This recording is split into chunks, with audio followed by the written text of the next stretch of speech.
What does integrative law or being an integrative lawyer mean to you?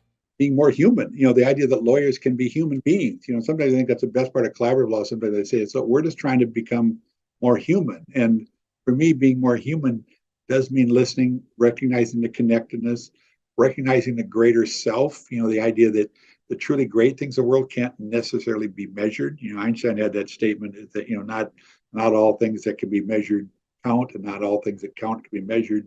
Most of the really valuable things cannot be measured. They're part of our relationships, our well-being. And I think lawyers have this notion. I mean, we get rewarded based on the stuff we can measure. I got more spousal maintenance or alimony from my client than somebody else did. I mean, that's all measurable. But if I damage their relationship, nobody can measure that, so nobody's going to care about it. And so integrative law, I think, means, going back to that core, sensing that connected, sensing it, healing. And we haven't talked about this, but I know on the website, the idea of working with the inner self, what's going on inside of me, and whether it's for me or for my client.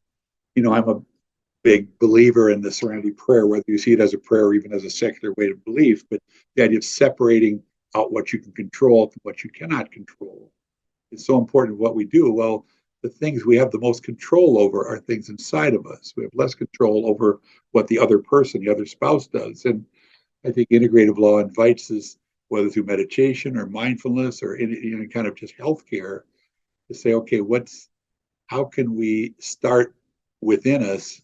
How can we, if we're talking about peace, how can we have the peace begin within us rather than talking about what other people ought to do? So to me, integrative law builds on those ideas and takes law out of that whole right and wrong, I've got more power than you universe, back to the problem-solving universe. And I remember, I remember Dean Link, a professor from Notre Dame, speaking to our group once and saying there was a time when law was one of the healing professions. There was medicine to heal the body, clergy to heal the soul, and lawyers were there to heal the conflict. And we've forgotten that. I mean, that was an old idea that we were supposed to be healers. We were supposed to be ones to break up the fight, and now we're perceived as the people to pick the fight.